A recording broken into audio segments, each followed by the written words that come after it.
Du lytter nu til podcasten Unik. Jeg er din vært, Niklas Germansen. Og hvis du ligesom mig er vokset op med en helt normal dansk familie, så har du nok nogle af de samme problemer, som jeg har, som går igen i den danske kultur. Blandt andet mangel på selvværd, selvkærlighed og mod til at gå efter dine drømme. Men min mission er at finde ud af, hvem jeg er, og hvordan jeg så kan bruge det til at ændre min egen indre verden. Så hvis du lytter med, så lyt med hjertet og ikke med ørerne. Lad os komme i gang. Welcome to my podcast today, Dominic. My podcast is called Unik. In Danish, it's Unik. And it just means that I want to find the unique qualities in people, because I think everyone has something which they can provide to the world. And mainly the podcast is about me getting to know myself more. And I just hope that somebody else that are listening, they just get something or hear something that can help them on their journey. So that's kind of like the whole why the podcast is here. And it seems to bring a lot of good stuff with it. And I am here with Dominic Scaffidi, which I first heard about on a community for something called 3Ps principles, on a community on Facebook. And you always had like good comments, like very simple comments that really resonated with me. So when somebody had a very like tough topic, you would just always swoop in and just give the most simple wording, like one sentence, and yeah, that's it. And apparently I just resonate with all you're saying. And then you sent me a link to one of your podcasts, and then from there I was sold. So welcome to the podcast, Dominic. Yes, thank you. Thanks very much. And I am very thrilled because it's not so long ago that you sent me that podcast, and actually everything after that has changed everything in my life. A lot of good stuff has happened, and it only gets better and better and better and better. So I am very thrilled to have you on. So that's wonderful. I want to start out by getting to know you more and how you got into all this. So if you could just start by explaining or telling how you came about to know what you know, and what kind of challenges you faced in your early days so that you are here where you are now. Yeah.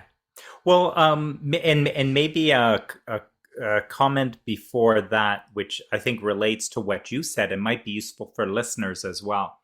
I share a lot from what I've seen. Like, so, I mean, I'm an executive coach. I'm a leadership coach. I do a lot of work with leaders in organizations. And so, but what's important is my grounding, where I come from, is based on two important teachings. The teachings of Sydney Banks, and also the teachings of Abraham Hicks. And those two teachings kind of play off each other back and forth. And as I've kind of moved into an understanding of each, which, by the way, for many people seem paradoxical, like there's many aspects of these that could seem opposing or opposite.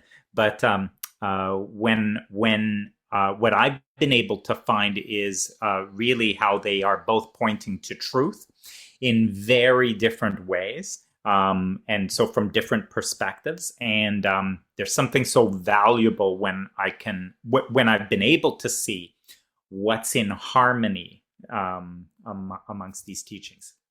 But I wanted to comment on the word you used, which was resonance.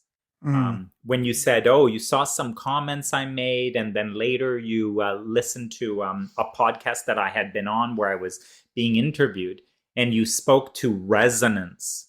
So this is really important, and I think it's important for anybody listening, because when you say resonance, what this means is that somehow you're hearing something, you're grasping something which the word resonating would say it is ringing, harmonizing, ringing Mm. true for you. Yeah. So that means, and this is kind of funny, is that means you already knew it.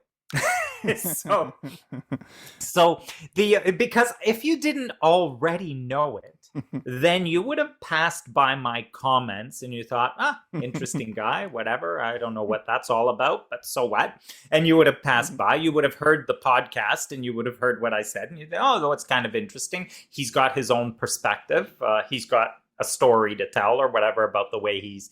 But the resonance is different, because resonance rings true. You're like, you hear something, you read something, and you go, oh my God, that's true. That's actually true. Well, the only way that can happen is because it's true. You already know it's true. It is resonating inside of you as truth. So I like to say about that kind of stuff, I like to say, so don't blame me for it. Just because I've said something, you already knew this stuff. And so that what I do is I'm talking, I'm sharing things and whatever. And what's valuable, and same with listeners, what's going to be valuable for them is what they're going to take away that is something somewhere within them that they know is true. And that is what's valuable. That's what I hope to do. Yeah. I mean, this is why I wanted to have you on. The first line, I get an insight. And I mean, again, it's an insight. You see it because you already know it. And this is very funny because you just bring attention to stuff I already know. But apparently I don't see it. Yeah. And you're like the rest of us. Exactly. You're like, and right?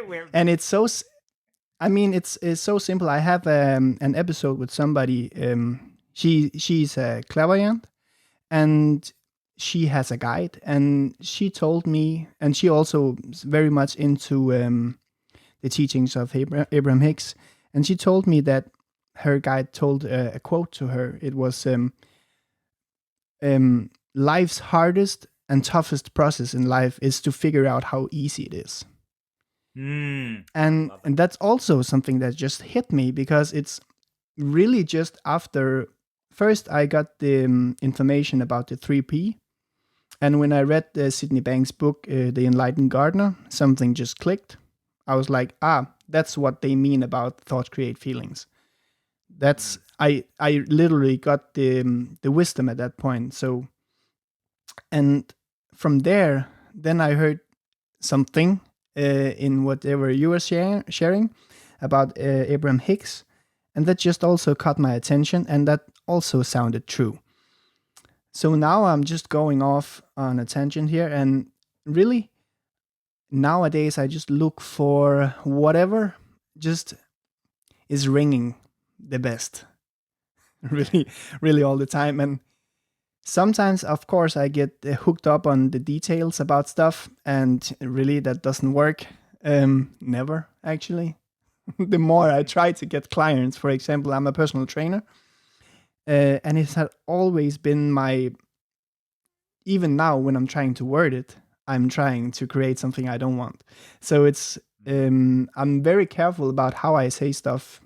Again, nowadays, I'm not afraid of saying stuff, but I think about how I phrase it. Before, I had a problem getting clients because I was so much up in my head, and I was thinking so much about how I should get them. It was all about the how. Meetings and Instagram posts, and nothing of that was interesting to me. Nothing. And you had kind of a similar story with when you're starting out as self-employed. Is that true? Yes. Or yeah, can you maybe touch on that, because that was something that really resonated with me at that point. Maybe it still does. Yeah. Well, I had been in the corporate world, in a career in the corporate world. I had the last, it was 20 years. And the last role that I held was a VP of human resources in a very large employer, largest private employer in Canada. And that so that career was, on a particular way, and you're an employee, you're on payroll, all of that. Yeah, So yeah, yeah. then when I left the corporate world and was began moving down this path of self-employment as a coach, Hmm. as a leadership coach, executive coach, so I was getting training and stuff. But then this whole self-employment thing is like that, what you gotta generate money, like somehow clients, people have to hire you, like all this stuff. Mm. And there was something about the way business worked, right, that was a leftover of what I knew. And people talked about marketing and how in the Yeah. early part of my career, I was actually in sales. So I understood things like Mm. selling and, there's prospecting, you're finding people. But what was clear to me as I left that world and came into from a coaching perspective is there was something that was very true and real about this work of coaching, which felt Mm. more like a vocation. It felt more like just me living my life. It was not a career so much. And then it felt off to me, like odd, not quite resonant. This idea of, so how do I create a business? How do I get clients? What do I do about that? And fortunately for me, at the same time as this was happening, is when I first came across the teachings of Abraham Hicks.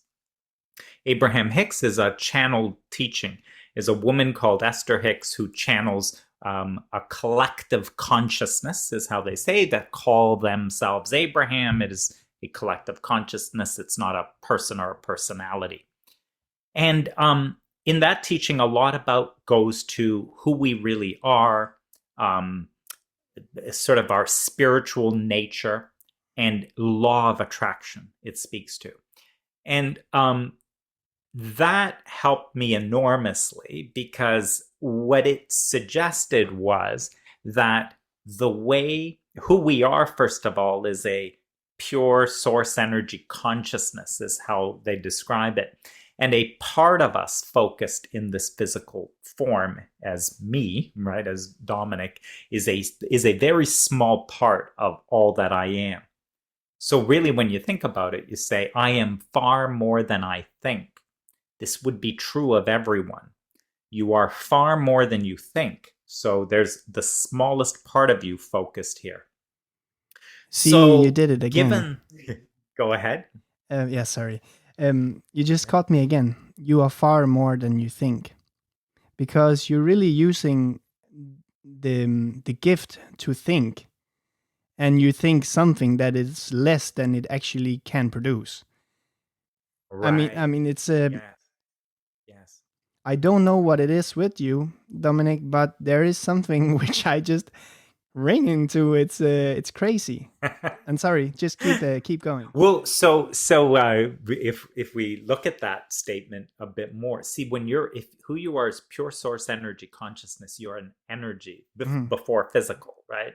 And so that energy is indivisible from all things, right? So because an energy, you couldn't say, well, there's a little bit of an energy over here, but this is very different than over there, and whatever. It's formless, it moves, it's like an entirety, indivisible.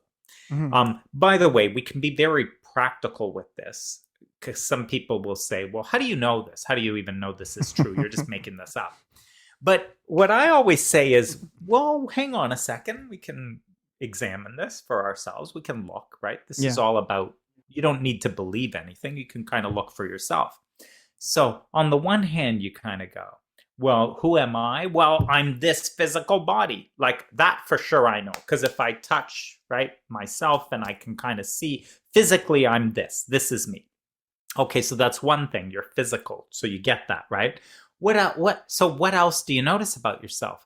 And then you'll notice that there's also like a thinking and thoughts and a psychology that goes on, right? Mhm. If we use a metaphor, that would be kind of like a computer has hardware and it's got, a Yeah.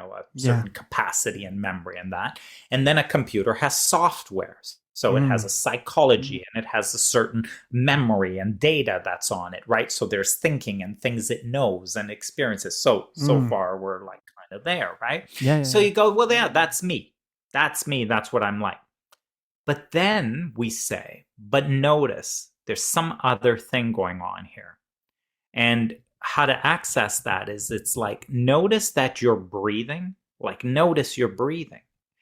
That's a simple thing. If you notice you are breathing. And then if I say, but are you doing that? Is it you that's breathing? And when you look, when I say it, you'll probably try to do it. But then you'll start to notice, no, like breathing's going on, right? And if you were thirsty and you drank water, is it you that then takes that water and moves it about to the cells in your body that need it? And if you eat food, is it you that takes that food and removes from it nutrients, puts them into the cells that require it, and disposes of the rest? And if you were to cut your finger, is it you that then takes that? But you notice all this goes on, and it very much is you. So now we're like looking at some kind of an energy. So I'm physical, I get I'm psychological, I've got thinking of that, and there's this energy. That energy is intelligent. We know it's intelligent because look at all the things I just said it does. It breathes you, it beats your heart, it's digesting food. Like, look at the intelligence in that. Even something simple, like I'm here moving my hand and moving my fingers, I don't think we could create a machine with this fluidity. And this way of movement, I can pick things up. It is operate all by my own thinking. Just as I think, I can grab it and do things with it just by thought, right? I don't know that we're capable yet of creating a machine that would work that effectively. So look at the intelligence of all of this. And so this is where what Abraham Hicks says, who you are is pure source energy consciousness. It is this mind. Sydney Banks called it mind. He called it infinite intelligence. This is the intelligence I'm talking about. This is who you really are. And a part of you is focused here physically. And it's focused physically, psychologically. And that part necessarily is limited. Yeah. I have a question then, because it's something I've wrestled with a bit. It's the physical. Because I have an idea, and it's of course just an idea, that I only live through my consciousness. I mean, I live through this filter I have. And I mean, there is so much stuff in the world I don't see. I know my eyes don't see the whole spectrum of light, for example. It's not seeing all the colors the right way. Yes. My nose is not smelling all the fragrance in the air, and my fingers cannot feel like radio waves or whatever. It's there's so much stuff that my physical body cannot do, which something in me maybe can do. And I'm stuck on here because I imagine myself in like the Matrix. I have this this idea that I am physical, and some part of me is focused in the physical world. But I see it as it's like a dream. In my dream, everything also feels physical, even though it's not. At least as far as I'm concerned. I talk with people. I can do stuff. I can even wet myself when I'm sleeping. And yet it still feels so physical. Otherwise, I wouldn't be scared if I had a nightmare. Because there was nothing to be scared about. And so I'm stuck in this mind trick. Or maybe it's not a trick. Maybe it's just how it is. because I hear a lot about and I hear a lot of information from Abraham Hicks, and there's a lot of talk about the physical. But in my mind, in my understanding until now, how is it that something is physical when it's created from non-physical? I don't really understand. Does it make sense? Right. Where it does, yes. Wow, we're deep into this. Yeah, your questions are deep. Yeah. So if we look to the only thing we know, and Sydney Banks pointed to this, where Sydney Banks had made this statement. He said it's all thought. It's Okay. all thought, right? So it's a good starting point. It's all thought. There is nothing but thought. Mm. It's now thought. What is thought? I thought is, so a moment ago we said that there was like only an energy. There's only an energy, an intelligent energy.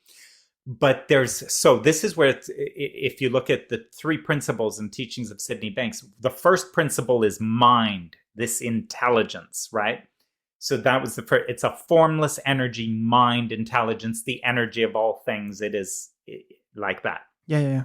So far, really, all we have is an intelligence, almost like, say, data. Something about that seems dead. It's just like it's almost like just information or something. It means right? Nothing. You're right, but so what Sid Banks describes is, but it's not just data, energy, intelligence. It is conscious. Mm-hmm. Well, now that's a second principle he added. The truth of this energy is that it is aware. It is conscious. It is aware. Well, aware of what? Because if there is only all that is an energy, a formless energy, an intelligence which is aware, then it can only be aware of itself. It is only self-aware, because if that's all there is nothing else. It is just this energy, intelligence, aware of itself. So it is only that. And then, this is where Sydney Banks also talked about a third principle, though. Because so far, I can see that, but it doesn't explain what's going on here, right? Because there's a lot more going on here. And this is where thought comes into play. What thought is almost a capacity of this in energy, aware intelligence, to focus upon itself. Thought is focused consciousness. So this infinite formless energy, which is aware and can think, and thinking is a focus of its own consciousness. But focused on what? Well, there's nothing to focus on but itself. So because by definition, it is all that is. It is the allness. It is all that is. There is nothing else. And so when you say it thinks, then the thought is a focus upon itself. And in that focus upon itself is how creation happens. And this is where thought is the creative principle. And so basically, this is now, as that thought or focus happens, whatever is thought upon, whatever is focused upon, becomes manifest, is created. It is, we could say, it is imagined, and so it is. Yeah, I was about to ask you, what is manifesting? What does it mean? But you just answered that.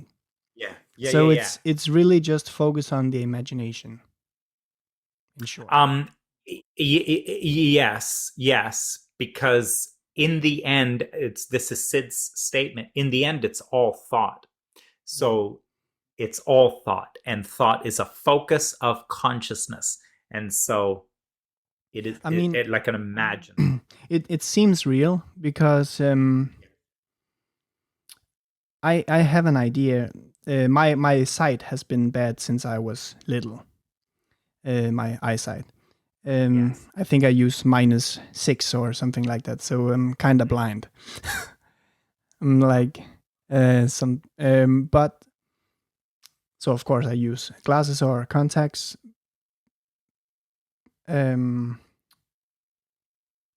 Yeah, and I have a thought that it's actually possible to imagine me seeing better or seeing fully or even seeing more. Now I actually have a thought that like it's a better feeling thought, of course. It's that it was actually the best thing that happened to me when I was little because first of all I was scared that if I told my mom and dad that I couldn't see the board, then I needed glasses, and that didn't fit for a very cool sports jerk like me in that time. So that would kind of ruin my whole the way I saw myself, and so I didn't say it, and I couldn't see the board. So I had kind of people working for me. It was like people that liked me, they wrote down for me because I couldn't see it. And maybe also I didn't learn so much in school, which helped me later because I sat outside the door a lot of times because I didn't listen. Because I couldn't see whatever was on the board and somebody else wrote it out anyways for me, or I would just copy it after class. So I spent a lot of time outside of the classroom, and now I know that I always listen to what feels better, not what anybody else is telling me. And it's funny because that actually made my life easier as a self-employed, because there are so many people who wants to help you.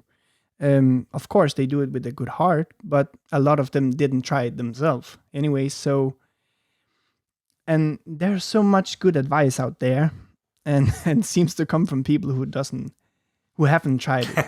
And it's just something I thought I had, and I don't know even where I want to go with it, but now it's out there. Yeah, yeah. Well, and by the way, and I resonate with the advice bit because, yeah, there's some joke about how I'm gonna give you advice because I don't happen to be using it myself, Yeah. so I'm gonna give it to you. Yeah, that's a good one. So yes, Yeah, I give advice. Here you go. I don't need it. Yeah, here you go. Yeah. Yeah, I don't need this, so I'm gonna give it to you. It's not something I need.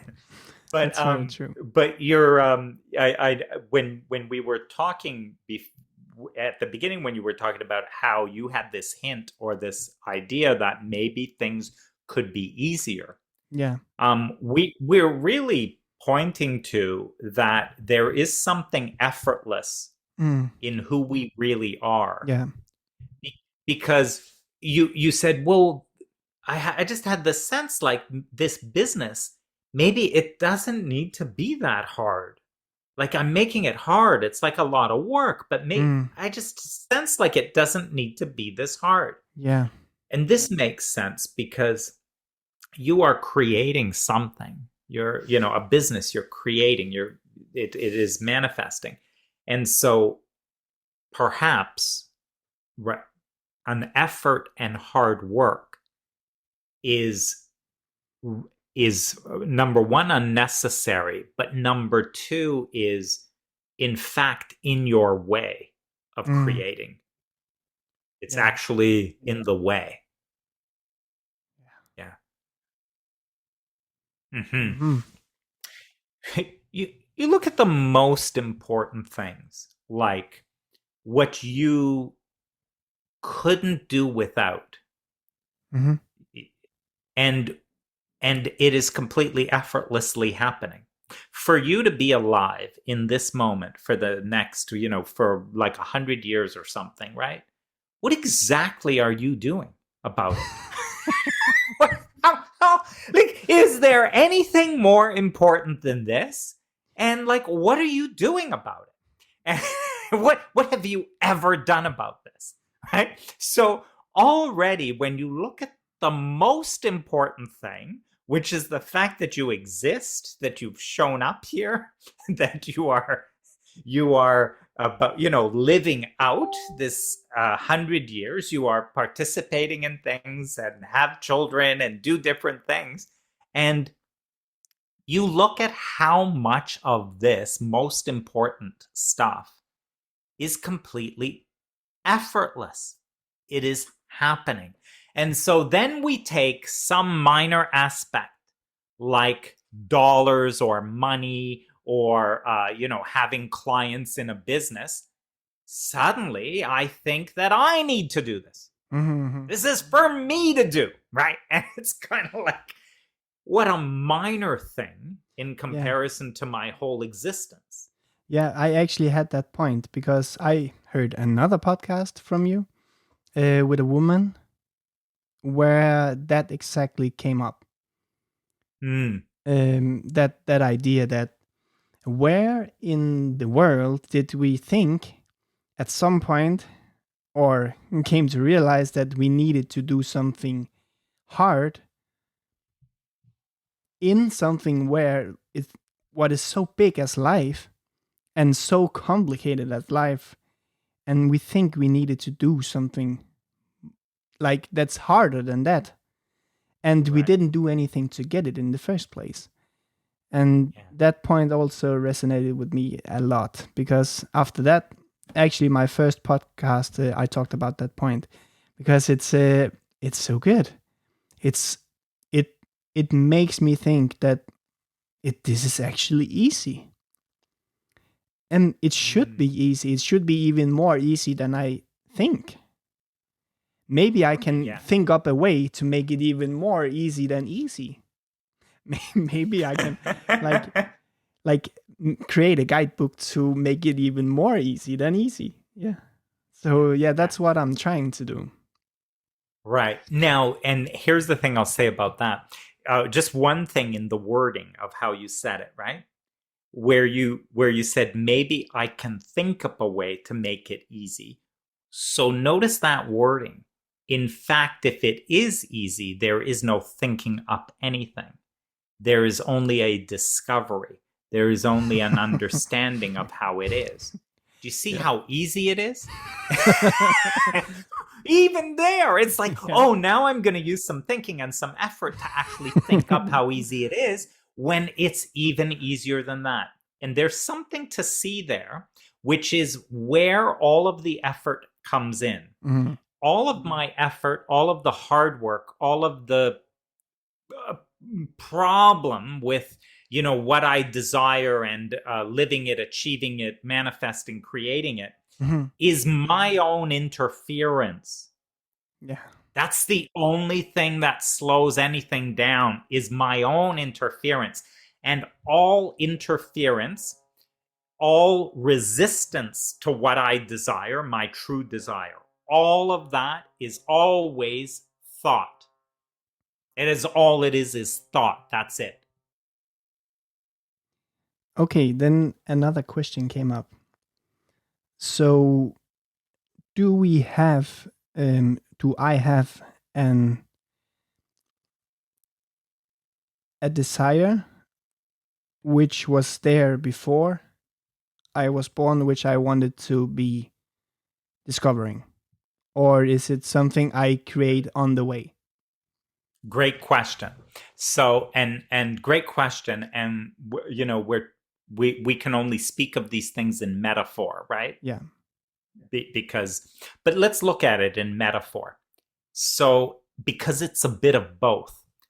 Once again, we keep talking always. This is just our problem when we're talking physically, and this is the issue with words, is right. We're always talking in duality and splitting things up, like we're splitting up who I was before I came here, now that I'm here. So we keep splitting the spiritual, the physical. I see. But it's this just happens. I mean, it's not like a thing. It's like that's the problem with talking. Sydney Banks said, he said, don't listen to my words. He was, because he would talk, but he'd say, yeah, don't listen to my words. Yeah. Don't listen to anything I say, because he was talking, but he was trying to point over there to what's true. But what's true is huge, and it's formless, and it can't be captured in words. And so he was trying to point there. And then he said, don't listen to this, and don't listen to these words. Don't get stuck here. Yeah. So what you said is really good, because this desire, right? There's true desire. So where did it come from, right? Yeah. So there's an aspect that is, it's all of it, meaning all that you are and who you think you are together. I'll give a metaphor in a minute, but let's call that creation. All creation is co-creation. All creation is co-creation between all that is and every finite aspect of itself. So it is a co-creation between all that is, expressing through aspects of itself. That is co-created. Now, let's get real here. As a metaphor, let's say you decide that we're going to use the metaphor that you are all that is. That's the metaphor. You, right? Nicholas, you are all that is. Yeah. So now you suddenly you have this desire to I want to write a book. I want to write a book to experience, a character, and that person's going to kind of do different adventures and things. Okay. So you have a desire from the perspective of all that is to do what? You're just experiencing your own imagination. That's all you're doing, right? In wanting to write a book. So if you write a book now, what do you have to do? Well, in order to get into that book, you're going to have to focus as the character John. So suddenly you take all that is, that's entirety of the consciousness that you are, and you focus in as John, and you literally start making them up. Is a guy like this, and in this, and now you get started. Now, that gets you into the book. But now when you say, so what do you want to do? Do you want to get married? Did you want to go on trips? What do you want to do? Well, we can't ask Nicholas. What we have to do is you've got to imagine yourself as John, and through John in the world of this book, in the place that you are, what is your desire? What is it you want to do next? So there's this desire to be, this experience, this aspect of yourself.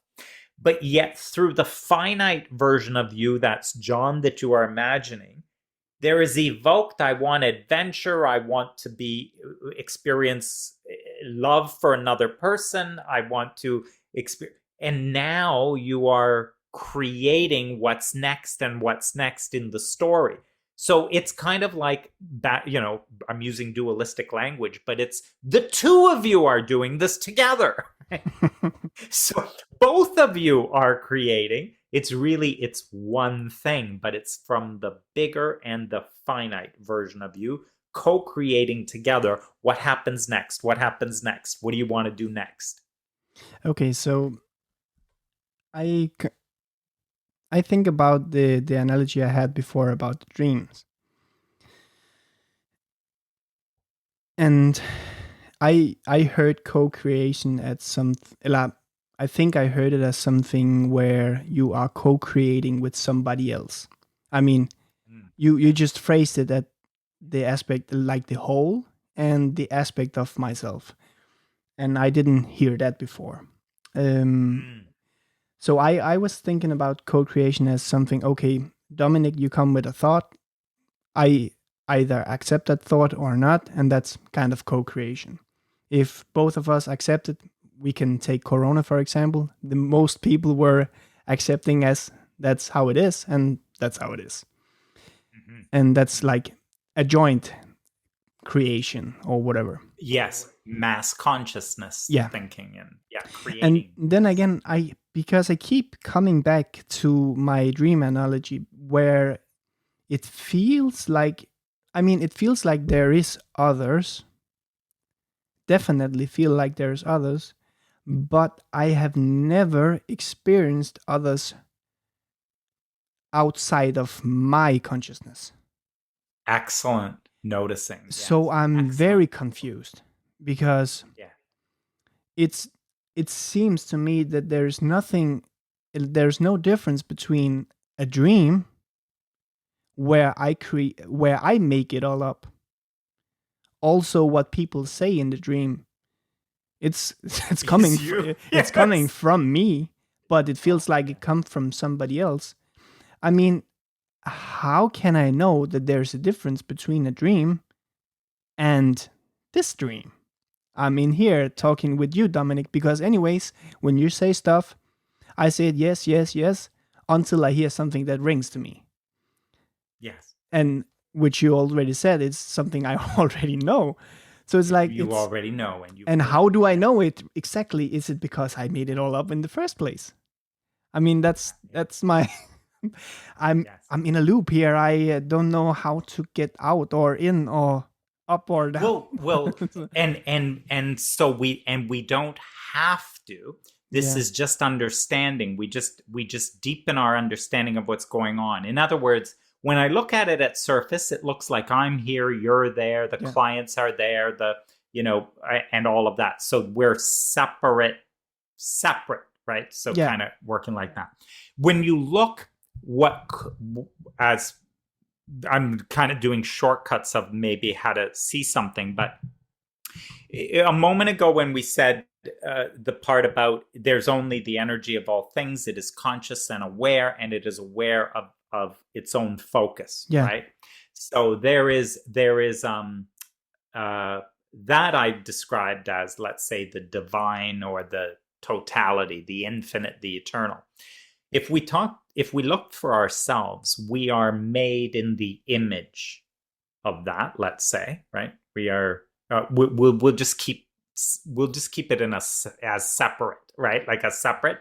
We are made in the image of that. So people say the creator, you're created, by the creator, you've been created by the universe, by God, whatever that is. And we say you are made in the image of that. So you, when you are made in the image, right? That's in the imagination, might be a way to say it. You're made in the imagination of that. You are made in the image, could be also an image is a reflection of that. It is a reflection or a true reflection of the creator. So you reflect that in a very consistent way. So now let's bring it down to you in creation. You in creation are, we can describe exactly the same three principles. There is a mind, you call it personal mind, right? The mind that is of all that Nicholas knows. Mm-hmm. Now that, because your mind is the only thing you know. There is nothing you know that is outside of your mind. That's my point. Yeah, because you do not know anything that is outside of your mind, right? Mm-hmm. That is, Nicholas is also conscious. So it's not just that you know things, you are aware that you know things, and you are aware of yourself. Right? You are aware of a self, right? So again, so that's consciousness personal, right? Mm-hmm. And you are aware that you are able to focus within your own mind on anything. You can focus your own consciousness, and whatever you think you experience, And in fact, that is now the entirety of it. The 3 principles, as Sydney Banks described it, that is it. All that is. You cannot add one single more thing. That is it. So that means anything else we talk about has to be captured in those 3 principles. Yeah. So whatever we're talking about is going on in your mind, in my mind, within mind. It is aware, and it is a focus within it, and there is nothing else going on. So you say, but I think there is something else going on because I've got kids, I've got a house, I've got stuff. And if we started to ask questions, I'd say, where are your kids? You'd say, well, they run around here somewhere, right? I run into them all the time, right? Yeah. And so I say, look, and I say this always with humor. I say, look, and people say, look, and they give me trouble. They're doing all this, and then I have a business, and that's giving me big headaches, and whatever it is. And I say, look, let's not argue whether or not there are actually kids running around anywhere, or whether there's a business and it's giving you a lot of trouble. We must agree that if there is, that the only ones that you are even talking to me about are the ones that are in your mind, constructed of your own thoughts. Yeah. Yeah. It's the same as the map is not the territory, or the menu card is not the menu. I mean, you can go to a restaurant and you can look at the dish you want, but you cannot eat it from the paper. Mm-hmm. So that must not be it. That's kind of the same you're pointing to, right? So whatever you have in your mind, that's not it. Because if you think, yeah, just there, if you think, then it's not it. Because, yeah, okay, that really hit home. Wow. Well, let's look. It could also, this is so paradoxical. Yeah. It's very paradoxical. It can also be said that what you think is all there is.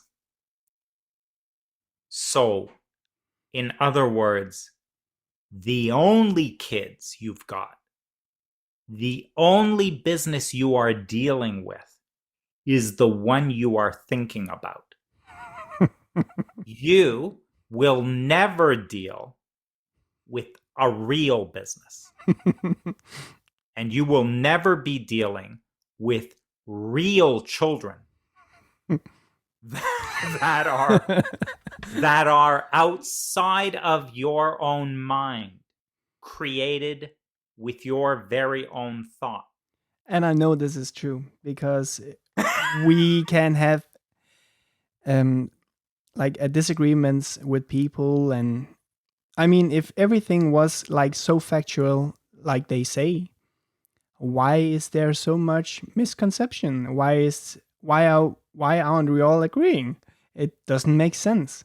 If it really was, like, if we saw the same, if we were imagining the same thing, we wouldn't disagree. I mean, we would understand completely what people were meaning. Yes. And so that's beautiful, because this will never happen. It will never happen that you and another will see the same thing. Sydney Banks called this separate realities. We are each in separate realities. Abraham also speaks to the same point that says you will never stand in the same place as another person. So you will never be in that same perspective. We are each a unique point of consciousness. We are each a unique aspect of all that is. We are a perspective, a unique perspective of all that is, and there will never be another like you. Okay, I have another thing now, because kids, for example, I mean, I don't know how old they need to be, but they have I think I heard they cannot play together until they're 3. They play alongside each other, but not together. It's funny because they are the only here. They are really living from like one perspective only, and that's the only perspective which is there. And I mean, it rings more true to me that that's actually how it works. Because I went on a ayahuasca trip um, maybe a year ago, and then I'm 6 months ago, I think also. So I have been to two. That's after all the information I got from this. It's actually because that led me to it. I needed to see it for myself. So I don't know if you know what ayahuasca is. It's like it's a tea. Plant. It's plant medicine, and it really just like it destroys you. You are not here as the personal mind anymore. So you see as what I would describe as seeing, because you are really seeing without your eyes open. And so you're not limited by your sight, for example. You see dead people. No, that's not it. But Yeah. um, but you in that state of mind, I was very fortunate because I was in a state of joy for 8 hours. And my question, you always have an intention, like when you're going into a meditation, you always have an intention to figure out what you want to figure out. That's at least how you go with the plant medicine. And I wanted to know if I created my own world or if I just create a perspective of the world I see. Does that make sense? If there's something like great physical question. there, which I just Yeah. like have a point of view on, which could be, good or bad, and there is something factual, which is true, or if I just make it all up. That was really my question. And I got an answer. And the answer I laughed so hard at. Because the question in itself was coming from only creation. I think at that point it was very funny. Now it's maybe not so funny. It's the question in itself was made from creation. I made it up. The question, I made it up. So the only way it could be is that everything is made up by me. Really, because the question that came up was made up by me or something else. But so there couldn't be anything outside of that, if that makes sense. And I just saw creation, and it really is just focus. And I could describe ayahuasca as, for me at least, I know some people see their old dead mother and father, and I didn't see anything like that. I just saw like an old computer screen, PC screen, with all the colors and like for 8 hours straight. And every time I focus on something, it could be the beat of the drums from the sound. It just comes like a drum, boom, and then another drum. It just evolves. So it's like a symphony. It's just becomes more and more and more while I'm aware about it. And then suddenly my consciousness goes somewhere else. And then it disappears. Wow. Yeah. And then I become kind of conscious again. And then a new sound comes, and then I go off of that tangent. And then I just go, and then forget it. And then something new. So I really just saw, and that's why I know in my heart that that's how it is. After my journey there, I really looked around, and I could see the same loop going around. We're really just doing the same. It's just goes slower. When you're on ayahuasca, it goes very quick. It's like you're living your whole life, but in 8 hours.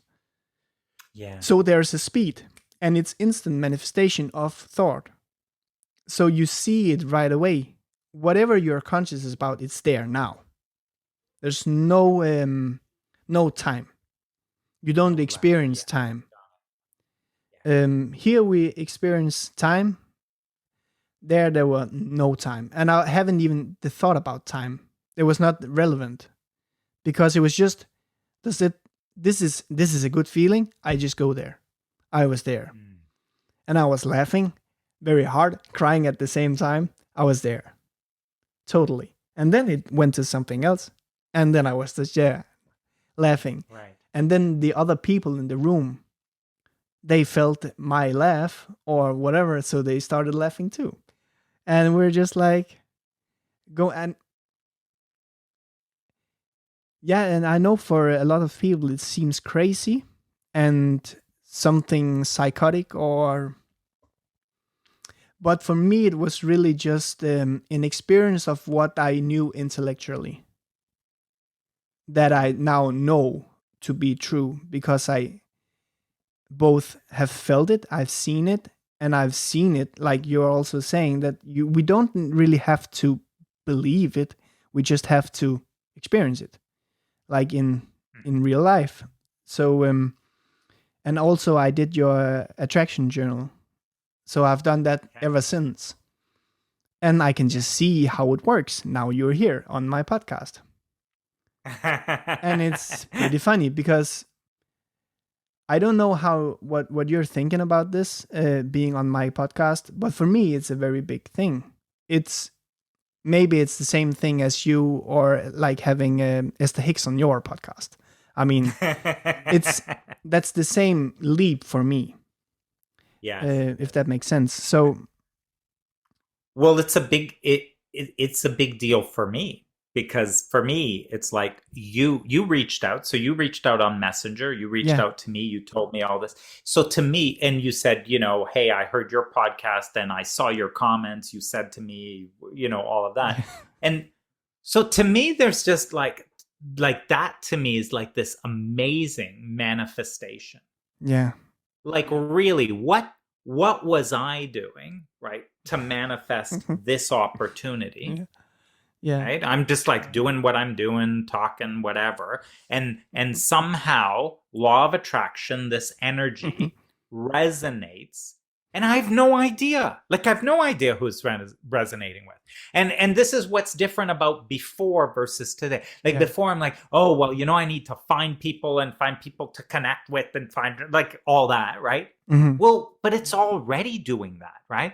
So here you are, and then I get a messenger. Well, to me, that's attraction, right? It's like, look at this. Out of nothing, look at this opportunity to have a conversation on a podcast. Isn't that miraculous? Like, that's miraculous. And if we would only pay attention to the miraculousness of it. You're in Denmark. I'm here in Canada, in Toronto. How would we ever meet or connect? Like, how would we even ever resonate with anything either of us are saying? But somehow we do. Like, what is that? What is up with that? Right? This is astonishing. And this is happening all the time. Yeah, and now we're really time traveling because you are 6 hours behind. Yeah, right. Right. So it's kind of like a phenomenon, this one. Yeah. I'm 6 hours ahead. So I could tell you maybe a result in a game, and you could totally. Play. Yeah. You, especially the stock market, I want to know about. Yep, in 6 hours. Yeah. Yes. It's funny. Okay, so nice. That's very interesting. I'm thinking about, because now, at least how I see you, it feels like you're really grounded in your life. Like you really find some good grounds. But what did you fight with when you are fighting with yourself earlier in life? Yeah. Well, I'd say even now, because there isn't an ever being above it, right? We would not want that. If I was going to be above it, then I should. The way to be above it is to leave this physical existence. If it's so good to be above it, then get out. but as you did not come here, you are not focused here, so you can be above it. so that you can transcend it. No. You came here for the joy of it. You're here for the joy of it. So yeah, no, it's not a being above it. It's that you in a way, there is such an opportunity and an incredible like an amazing experience to be had in this focused perspective. And by the way, you get that for like 100 years. If you're an eternal being, and you are, if this consciousness has no end, it's eternal and it's infinite. Do you know what 100 years would be? It's like less than the blink of an eye. Yeah. Right? It's less than a blink of an eye, 100 years. And yet you come in this perspective for 100 years.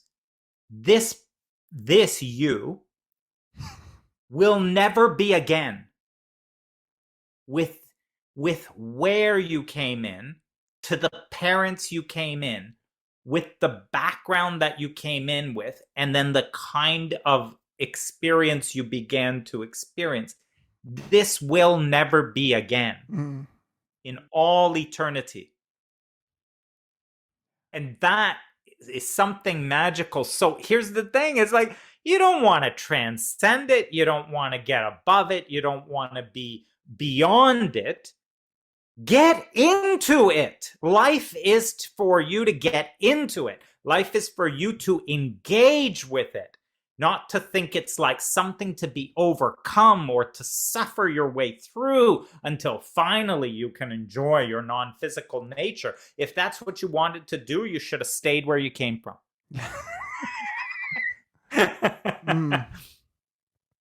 Yeah. Wow, that's hitting very much home.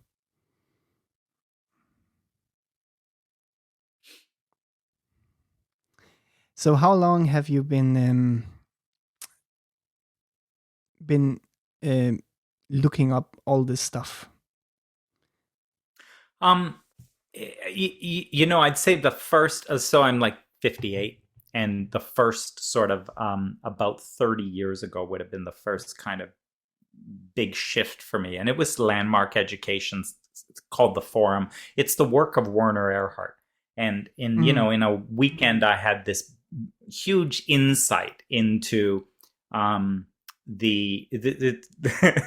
it's huge insight into the degree to which we make up what's happening, right? So this idea of the meaning that we're in it, we are alive and conscious in something, and we are giving it meaning.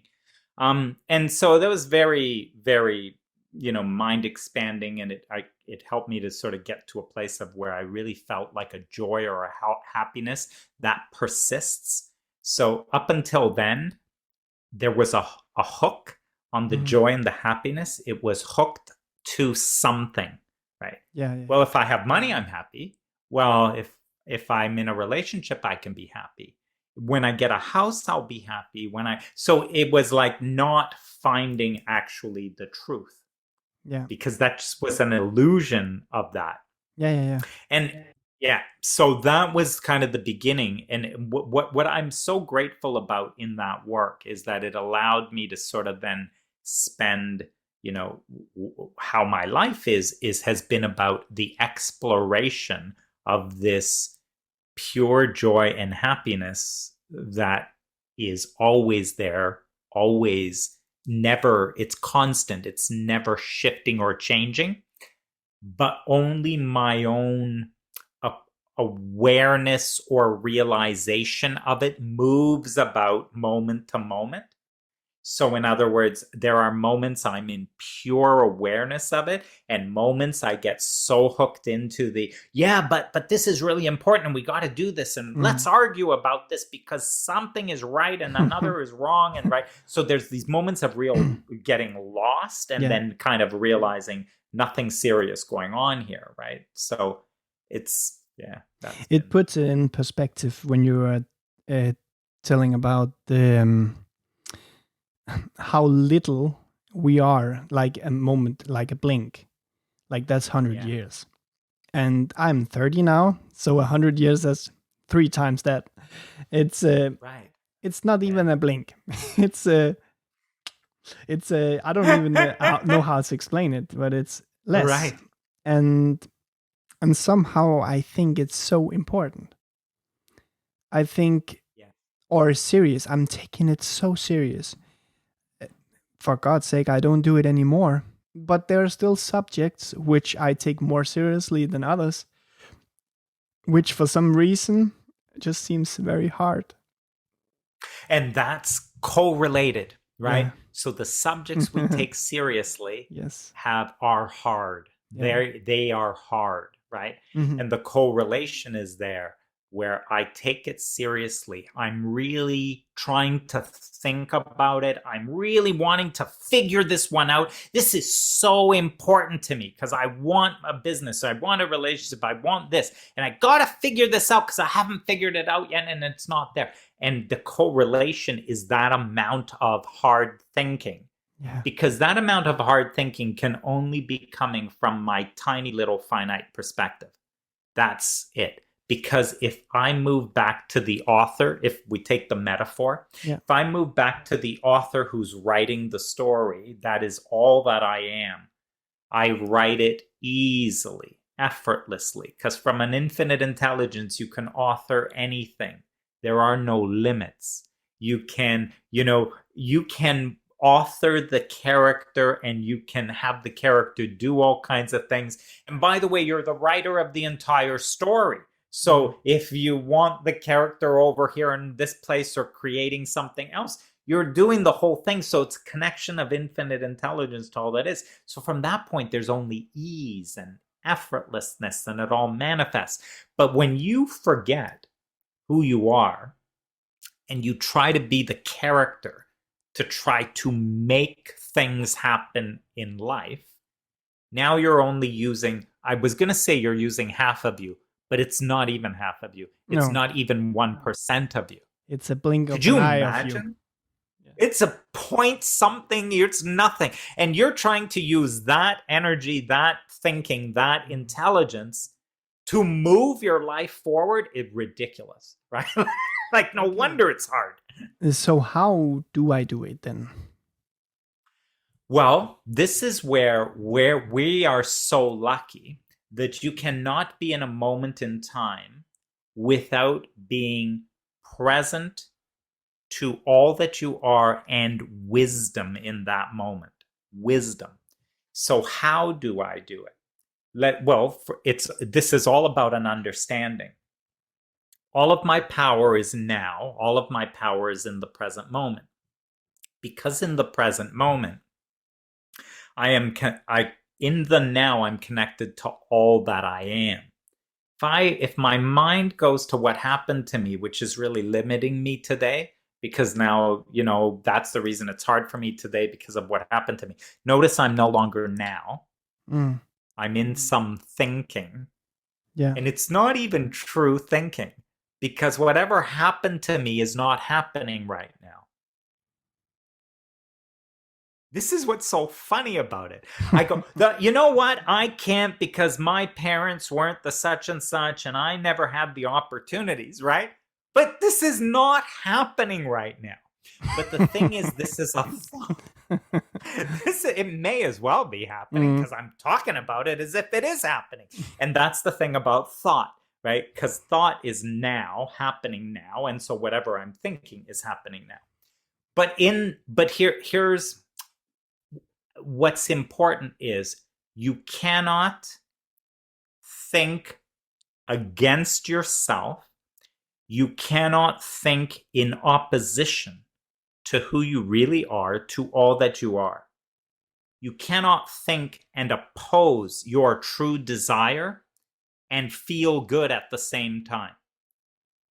You will never feel good as long as you are thinking in opposition to what is true.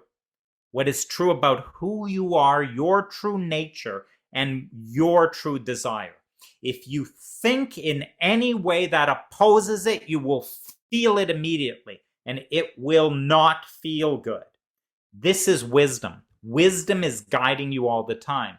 And where all of your intelligence is is in a better feeling. Sydney Banks talked about that. He said, wisdom is only in a positive feeling.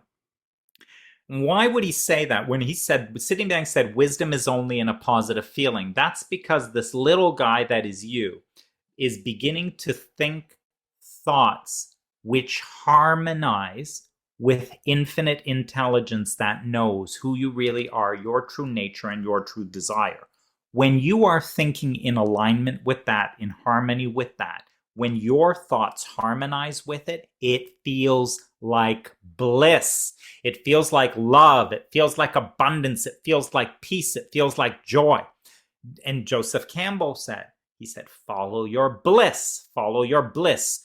Bliss is the feeling of when my mind is in alignment and in harmony with the truth of me. So how do I make my life easier? How do I do this? Right? Well, you're always in this guidance. This is the guidance that's always pointing you in the direction of miracles and all that you want and your true desire. And it's all in the feeling.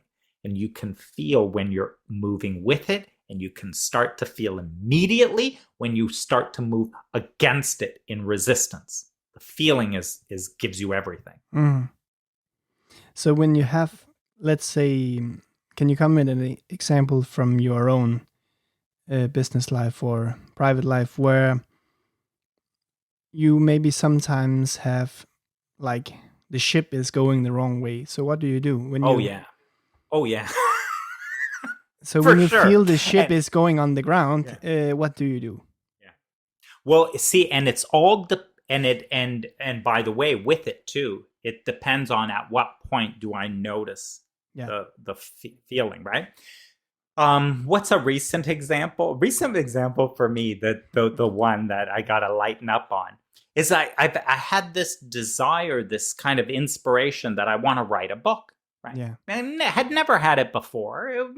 If you had asked me before, I would have said, no, I don't want to write a book. I'm not interested in writing a book. But somewhere along the line, a while ago, this idea came. Thing was like, and it didn't come like I want to write a book. This thought came that I am writing a book. I'll be writing a book. I'm writing more than one, but I'll write a book. I have the and same. That was odd to me. Yeah. It was odd. It was like, why? Why am I doing this? I don't really care about this. Why do I want to do this? But it was just clear. You are, right? So this kind of came up and it's there. Well, now my actual experience in the middle of it is something like this, is like, this is hard, but I don't know stuff about this. I think I need to find out more about how to do, so notice I'm trying to figure this out. Yeah. And I'm trying to figure this out. There's stuff I don't know. I need to learn about it, all that, right? And there have been ups and downs in places I've taken myself where I'm like, maybe I'm not cut out for this. Like, real doubt and hopelessness and all of that, right? Like around, this is never going to happen. It's too much hard work. I don't know why I'm even bothering. So you go in a wrong direction and you get lost. Mm-hmm. The art of this is, for me, is that, and so by the way, I will go off on that. I'll start researching. Maybe there's a course I should do. Maybe there's something I need to do, right? So I'll go off in that direction. But the art of this is feeling that, at what point do I wake up from, oh my gosh, my mind is full of nonsense right now? The feeling would tell me that my current perspective on this desire has no intelligence in it. That, when I notice that my current thinking right now about book writing is full of nonsense, it has no intelligence. At that point, I can allow the chatter and not care about it. Oh, you can't do this and you're not very good at it. And, there's a certain other people are more creative or right? And I can allow it. I don't need to care. But what it is, I can allow it and not care. It's like a radio station just goes on. I mean, if you write a 10 page books with one line on each page, I would buy it. I mean, it doesn't have to be more simple than that. Thank you for that. I think that's the universe telling me something too that relates to an earlier insight I had today too, actually. Because I had the same. I love writing, and it's kind of funny because in school I was not very good. Because for what reason, I wasn't really paying attention to anything, and I thought at some point I was stupid. And I just came to realize that no, it was just the wrong subjects. Very boring subjects where, because also experience now that my questions, it's a bit deep. So I must have some kind of intelligence that is working for me. So I always had a lot of like deep questions. And so writing a book and writing in general is just something that comes. I do it anyways, but it seems like hard work sometimes. But the hard work is not the writing, really. It's the sitting my ass down in front of the computer and then start writing. Because when I start, I put music in my ears, like binaural beats or whatever. So you're just in another place. I'm focused. I just turn off my brain and my fingers just go. Move. Yeah. And so the writing in itself is not that hard. And sometimes when I look back and read it, it's like, wow, did I really say that? It's like, also when I look at some, like, I have a lot of notes in my phone, like for a lot of years back. Every time I look, it's like, wow, who said that? I'm like, whoa, that's me. Before I knew anything. But wow, I already knew it there. Now I just know it more. It's like now I'm just conscious about it. Right. So I had my good moments, and yeah, really, it's just thoughts that are in the way. Yeah. See, that's it, right? And it's discerning that. Mm. When you can discern that the feeling of the effort, the feeling that is, let's call it as my feeling about the subject, whatever I'm focused on, as it begins to move into disharmony, it's not feeling so good right now. Mm-hmm. That is the indicator that my focus, my thinking has begun to move in opposition to what I want. It's begun to move. There is a thought happening here which is really not true, not intelligent. It is not from wisdom. And if I don't care about it, in other words, if I don't care about it, if I don't put too much concern on it, if I realize that's just like a static, not anything serious to be considered and worked out, then I'm not fueling those thoughts with my consciousness, with my attention. Yeah. And if I don't fuel them, these thoughts have no life of their own. Thoughts have no life of their own, especially if you look at a resistant as a negative, as an opposing thought. The only life it has is my attention to it. That thought only exists by my attention to it. That thought only perpetuates by my attention to it. Yeah. Without my attention to it, it has no life. And so it has no life within me. It has no activation within me. And so this is where there's nothing to do, but something important to notice. And when I notice, then what to do becomes obvious. It's like, well, why aren't you paying attention to this nonsense? Come on, why aren't you paying attention? Because that just doesn't make any sense. Why aren't you paying attention and thinking about unintelligent things? Come on, this is unintelligent, and why won't you think about it? Well, it makes no sense to think about an unintelligent thing.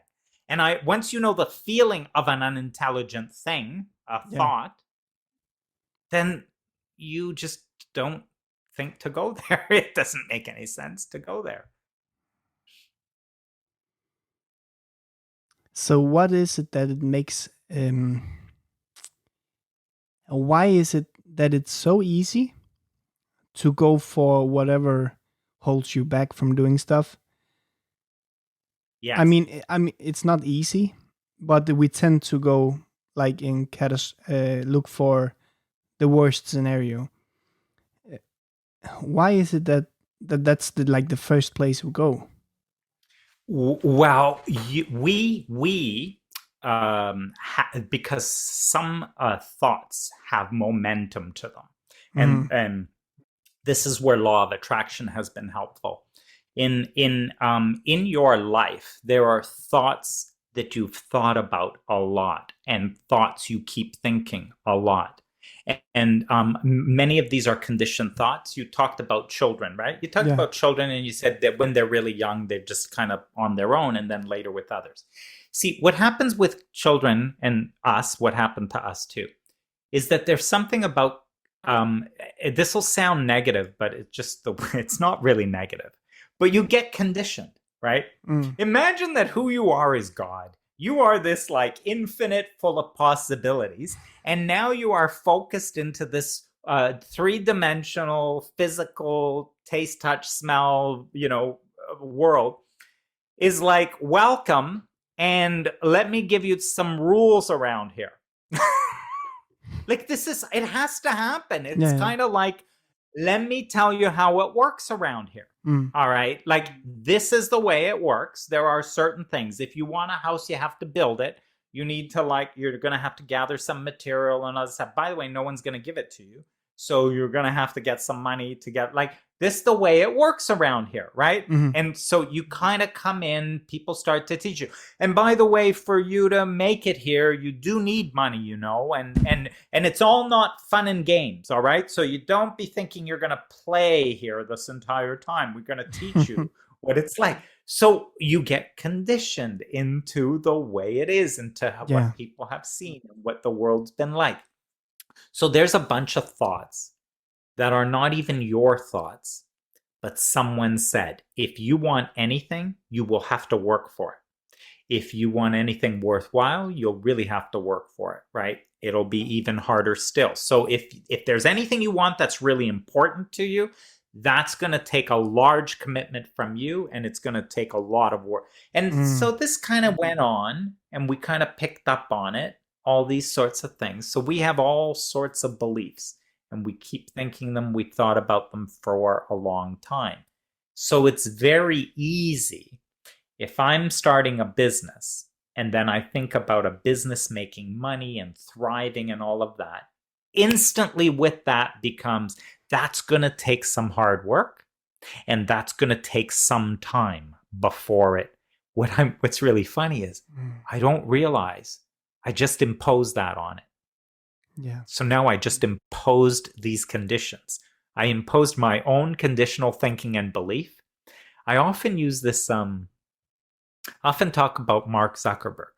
Yeah. Where I'll say, he is far too young to have been able to earn the billions of dollars that he's worth. But what happened was he was just too naive to know that you can't. like it was too early. He didn't have enough momentum going on how hard it is to earn that many billions and how long it takes. So he didn't know any better, right? And so he kind of just did what he was doing. And furthermore, he wasn't even thinking about money. He was thinking, he had his own thing about, connecting the world and connecting. So he wasn't actually even thinking about money. He was just kind of thinking about this thing that he's trying to do. So he had no resistance to this wealth. He had no resistance to that kind of abundance. To some degree, you could say he didn't really care. Yeah. It wasn't really anything important. Yeah. Right? So under zero resistance, wow, what can come? When you're not thinking against it. It's amazing what can come. It's funny because when I started this podcast, it's something that has come to my mind for a long time. Like, just the thought comes into my head, feels like a desire. Like, I want to do it. I don't know how. So we go from there. I need equipment. I need this and this and this and this and that. And even with that equipment, it's not as good that as the ones that I already hear. So it's gonna be bad. So maybe I should work a bit more until I can buy this most expensive equipment and fly Dominic all the way to Denmark so we can be in a studio. Then it will be good. I mean, it's and I started it. I mean, I think it was in the start of Corona when it broke out, and I made one episode with my brother, and that's it. Nothing more. But this time around, I chose to do it for me. I chose to do it not for getting clients, not for getting acknowledgement, not for getting anything, only just to find people who can say stuff which I resonate with. Because at least, let's say, everything doesn't work out, at least I have 1 to 2 hours where my energy is very good. Because when I talk with people, I'm happy. So that's 2 hours away from bad thoughts. That's 2 hours like in a workshop where I only think about how I can do better. And it's like it's 2 hours of imagination. So I see it from that perspective now, and it seems like to me that there is no effort. And I actually thought that it would be hard to get people on the podcast. But from the perspective that I want to learn something, it's much easier, and it removes all the pressure from me because I mean the number episode 1 and 2 or 3 also maybe I begun to be a bit nervous when I did the podcast because I was trying suddenly because I saw how many people were watching. Then I was like, oh, I need to do better. I need to bring something to the people. And then, of course, I went away from what was my desire. And instantly, the next episode was doing worse than the one where I didn't think about it. And I was like, wow, it really works very, very fast. And then again, I was like, no, there was actually a woman that led me to. She has summoned or attracted or downloaded a way to understand the next step in your life. It's something called the crystal compass. She made it from the ground up, and I cast the stones, and every stone has a meaning, and it lands somewhere along on the board. And then she told me about where my problems were and where I needed to go, and then it became very clear to me that shit, I was now trying to get something out to people, and really what I wanted to do was to learn.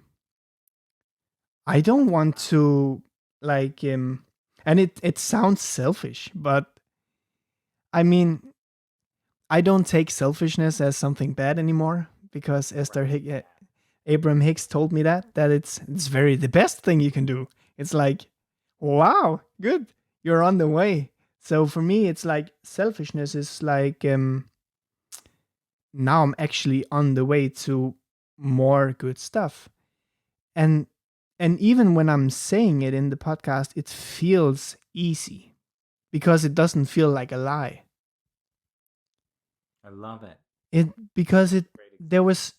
There's a bit of like the dissonance you feel when I say, okay, so let's say if I ask you, so Dominic, so what would you say to the people out there? It just when I say it, it's there's this I don't know. It's a bit of like a dissonance.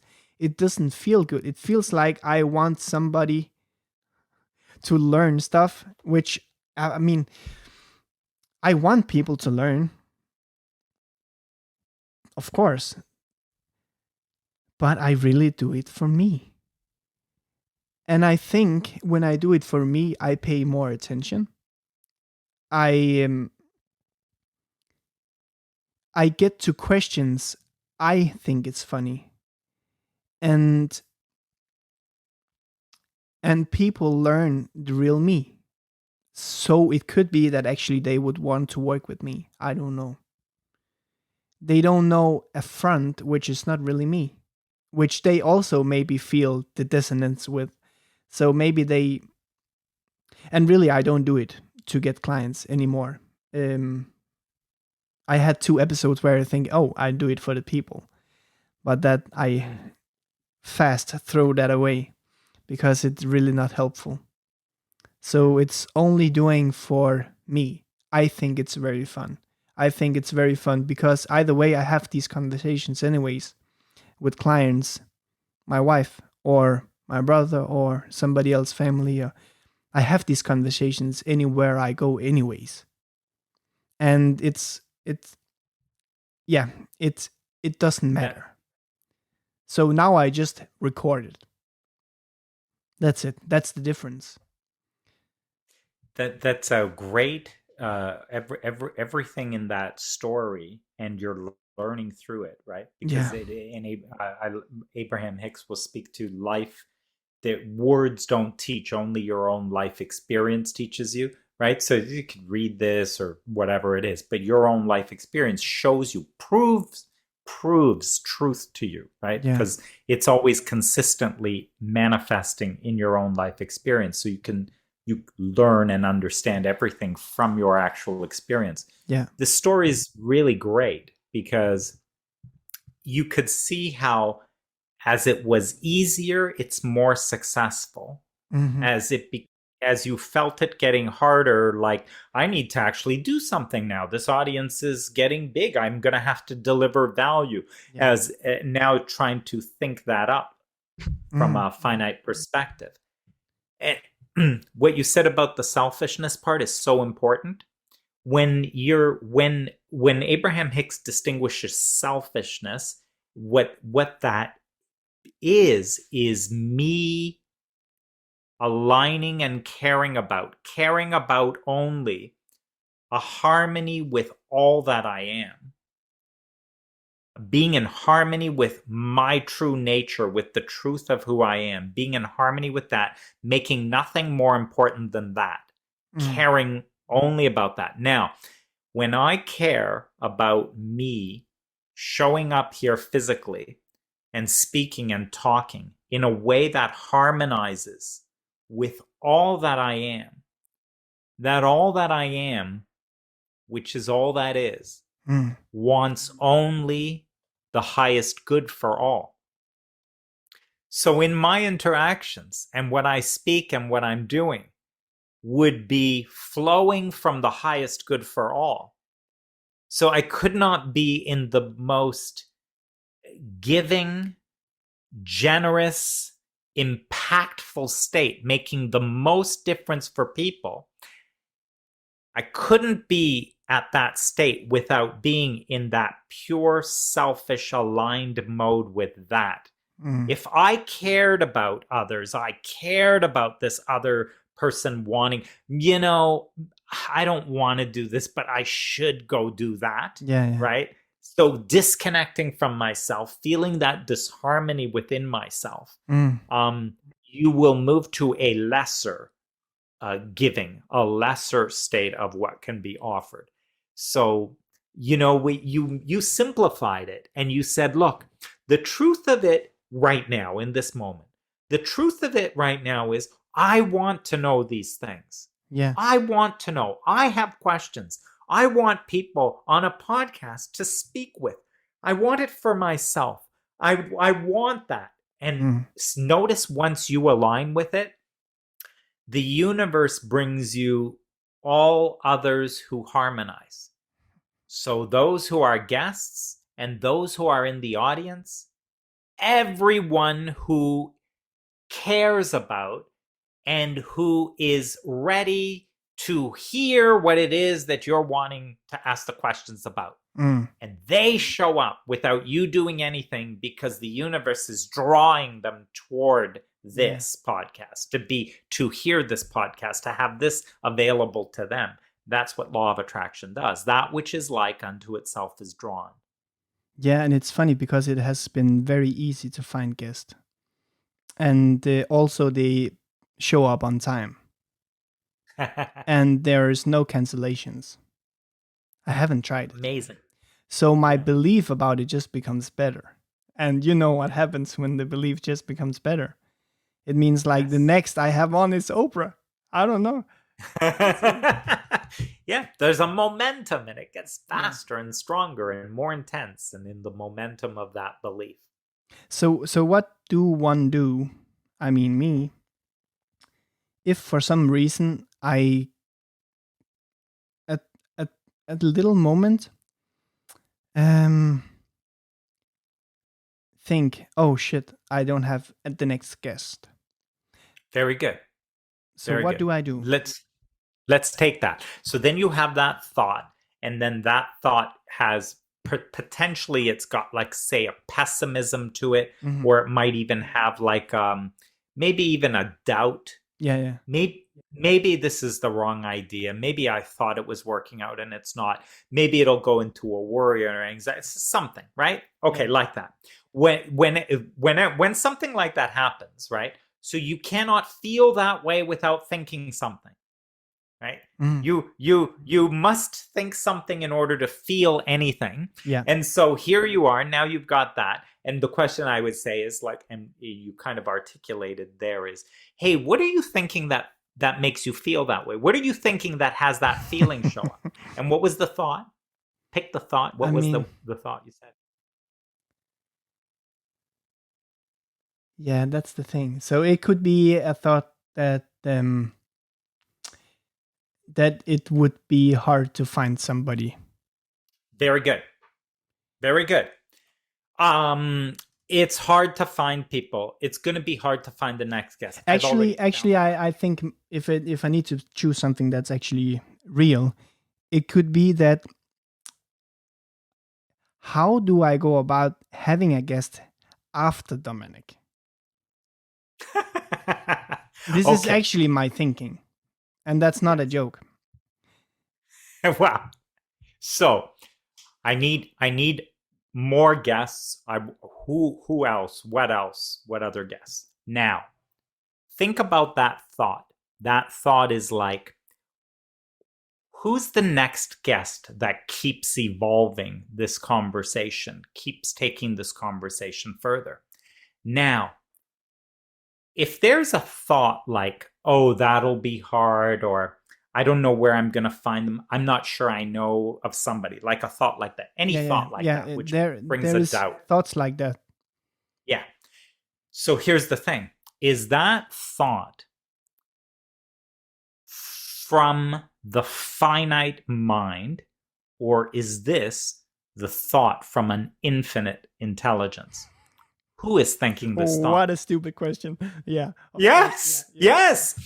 You see how instant it is? Yeah. So right away, that's how you know. So you go, what am I thinking that feels this way? And the moment you think of that thought and you realize, it's like, well, of course, the finite little you can't imagine or think of who's the next guest and where you're going to find it.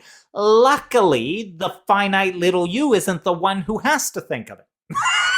So, because that would be ridiculous. Instead, you have an infinite intelligence, all-knowing, that has the next 20, 50 guests lined up in perfect order. Right? It knows the path from here in the podcast toward a podcast of 100 episodes with a large audience. It knows that whole path. This is the creator of the whole universe. This is the creator of solar systems. And you're asking a question like, well, yeah, but here's a tough question. Who's the next guest, right? Like, that's a really tough question. And the creator's going, what do you mean it's a tough question? I got 100 of them lined up. Right? But I get 1,000. Yeah. Once you realize that, you don't care so much about this thought. The feeling of it tells you right away. It says that's just not an intelligent thought. And when you relax, what happens is the thought occurs to you.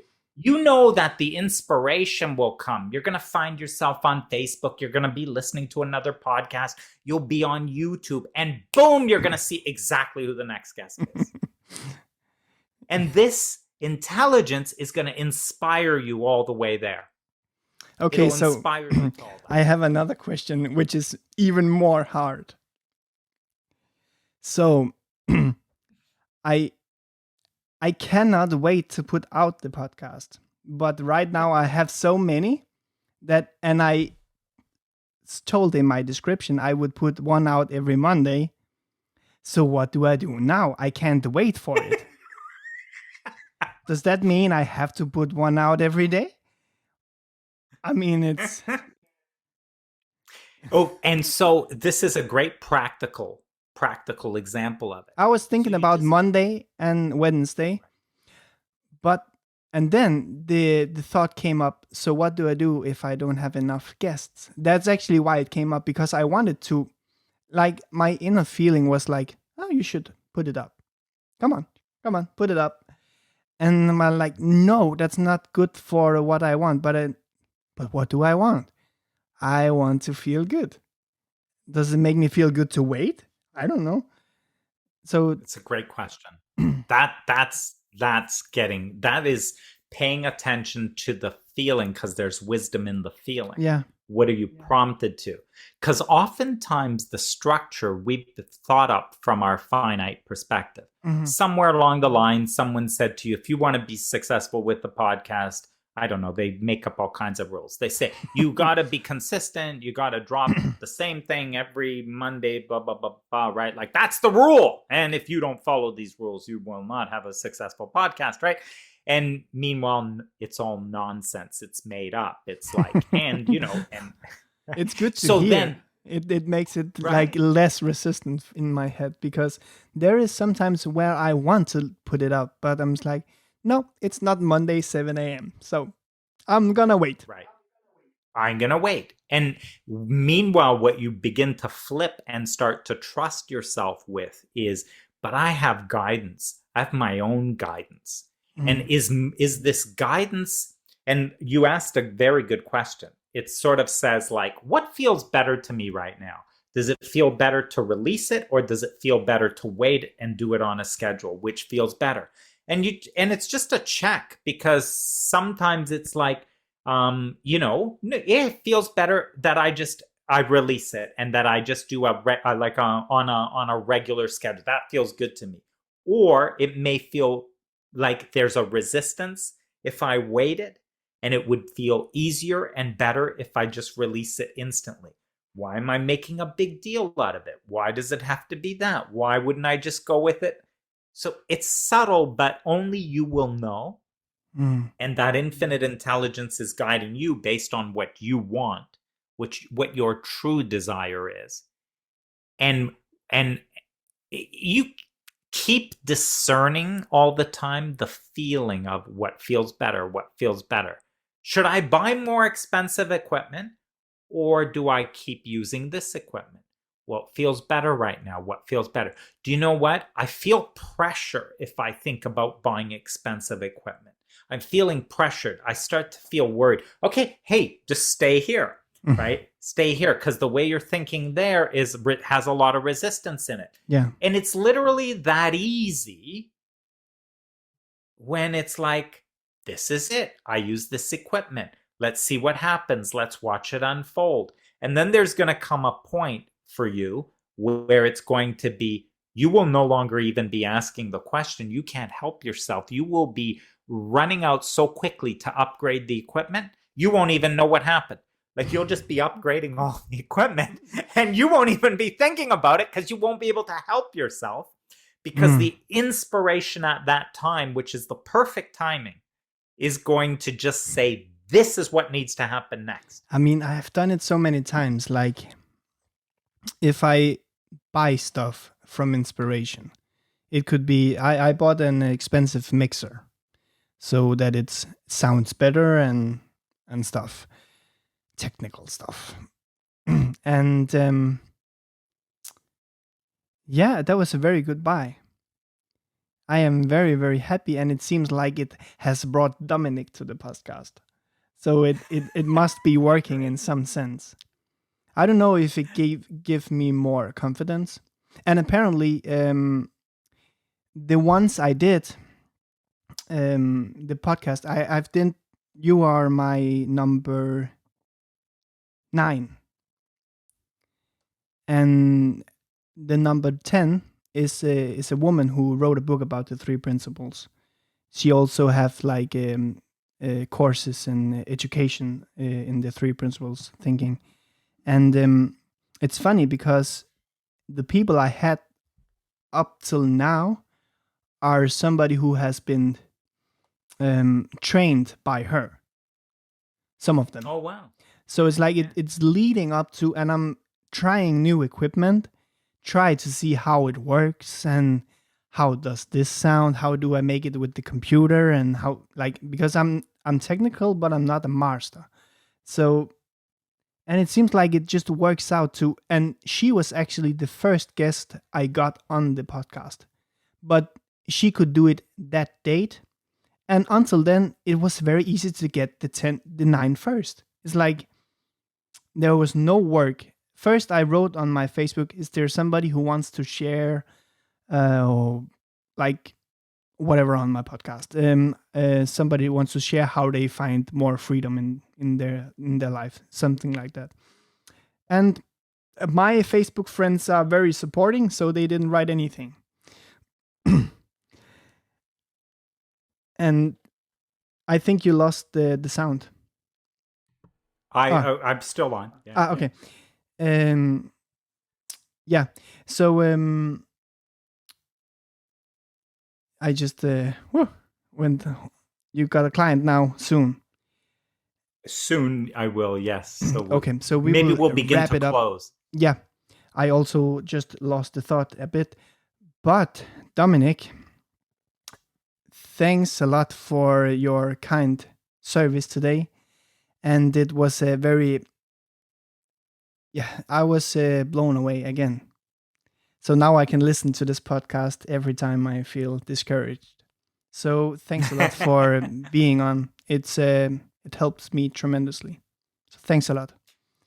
Yeah, thank you for the invitation. We really enjoyed meeting you, and we've known each other for a little while as we've interacted on Facebook, and I just love that I had this opportunity to actually meet with you and learn all this additional context around what was resonating with you. Yeah. Yeah. So let's just close it here.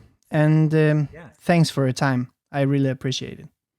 Thanks a lot. Awesome. And have a nice. How much is the time where you're at? I have it's 3 minutes to the close, like at the top of the hour, like 4 minutes, 5 minutes.